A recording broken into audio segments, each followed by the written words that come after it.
So hey everyone, myself Komal Yadav and this is my first vlog. और आप यकीन नहीं मानेंगे मुझे कितना अजीब लग रहा था अपने आप को शूट करते हुए, बिकॉज ये मैं डेली नहीं करती हूँ. This is my first day and I am a very shy person and I am a introvert too. So अभी मैं जा रही हूँ लाइब्रेरी और मैं आज दिखाने वाली हूँ कि मेरा दिन एक लाइब्रेरी में कैसे जाता है. और मुझे लगता है कि जब कोई भी एसएससी एस्पिरेंट जो रोज़ लाइब्रेरी जाता है उसको लगता है कि उसका दिन ही स्टार्ट तब हुआ है जब वो लाइब्रेरी में एंटर करता है. लेकिन मानिए जिस दिन मैं लाइब्रेरी नहीं जाती मुझे ऐसा लगता है कि मेरा पूरे दिन की बैंड बज गई है.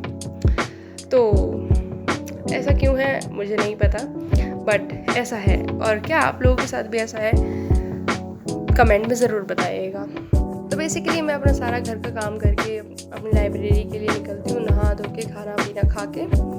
और लाइब्रेरी जाने से पहले मैं अपने गोल्स एक पेपर्स पर लिख देती हूँ जो मुझे आज लाइब्रेरी में करने हैं. और ये बेस्ट तरीका होता है कि आप पूरी तरीके से प्रिपेयर हो जाते हैं कि आपको अपनी लाइब्रेरी में अपना जो सारा टाइम है वो किस तरीके से मैनेज करना है. आपके पास एक आइडिया होता है, आपके पास जब गोल होता है तो आपके पास टाइम मैनेजमेंट अपने आप बच जाता है. गोल को मद्देनज़र रखते हुए मैं चूज़ करती हूँ कि मुझे सबसे पहले क्या पढ़ना है. बेसिकली मैं हार्ड थिंग जो मुझे इंटरेस्ट से थोड़ी कम लगती हैं वो मैं पहले पढ़ लेती हूँ, ताकि क्योंकि बाद में जब मैं थक जाती हूँ तो उन चीज़ों से टैकल करना मुश्किल हो जाता है जो आपको नहीं पसंद है. तो इसलिए मैं जो हार्ड थिंग होती हैं वो पहले ही कंप्लीट कर लेती हूँ. और अपने सारे गोल्स को मैं बहुत कोशिश करती हूँ कि मैं अपनी लाइब्रेरी में ही कंप्लीट करके अपने घर जाऊँ. एंड यकीन मानिए ये ऐसा लगता है कि जैसे कि आपने कुछ एक अचीवमेंट आपने हासिल की है. और जब आप घर जाते हैं तो आप सुकून की सांस आती है, वरना नींद में भी मतलब आप सुकून नहीं मिलता वो नींद में. और कभी कभी ऐसा होता है कि जब मैं लाइब्रेरी से घर आती हूँ मेरे गोल कुछ अनकम्प्लीट रह जाते हैं. उन गोल को कंप्लीट करने में मुझे एक 1-1:30 बजे तक टाइम लग जाता है. बट उसके बाद जो नींद आती है सबसे सुकून वाली नींद वही होती है जब आप कुछ पूरा अचीवमेंट अपना गोल का कर लेते हैं. उसके बाद जब नींद आती है माइंड ब्लोइंग.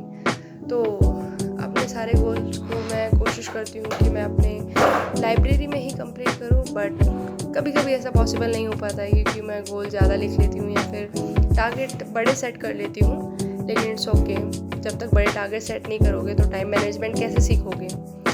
तो हमेशा कल से बेहतर पढ़िए, कल से ज़्यादा पढ़िए और कल से इफ़ेक्टिव पढ़ने की कोशिश कीजिए. हमेशा ये रेस जो है वो आपकी किसी और के साथ नहीं है, ये रेस आपकी खुद के साथ है.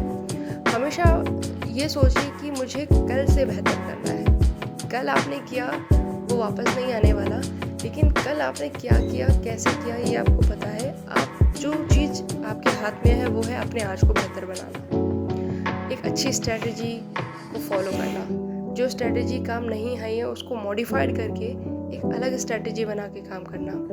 कल जो टाइम टेबल नहीं चला था उसको मॉडिफाइड करना.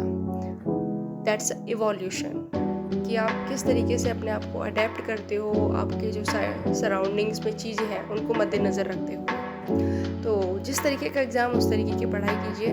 और मुझे लगता है कि हार्डवर्क आप पहले से ही स्टार्ट कर दीजिए, क्योंकि कुछ बच्चे, क्या मैं अपना ही एग्जांपल देती हूँ,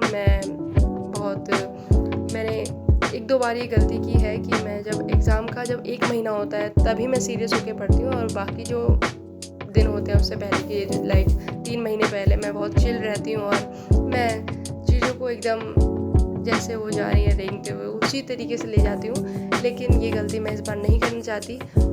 और इस गलती को अवॉइड करने के लिए मैं एक अच्छी स्ट्रेटजी मैंने बनाई है. और सबसे पहले मैंने तो अपने जो रिसोर्सेज हैं उसको लिमिटेड किया है, जो वीडियोस हैं उसको लिमिटेड किया है, अपने कंटेंट को बिल्कुल लिमिटेड रखा है कि मुझे इसी कंटेंट पर रहना है. और इसी को चाहे कंप्लीट हो जाए तो इसी को सेकंड टाइम, इसी को third time, fourth time, 10 times, जब तक मैं एकदम प्रो नहीं हो जाती. क्योंकि सिलेबस कंप्लीट होने के बाद सिर्फ रिवीजन बचता है एक प्रैक्टिस से पहले.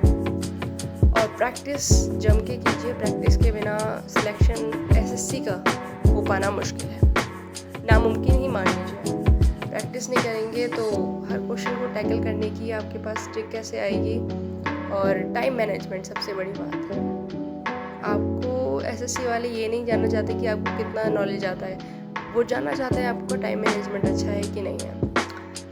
तो मॉक लगाइए और स्टे मोटिवेटेड।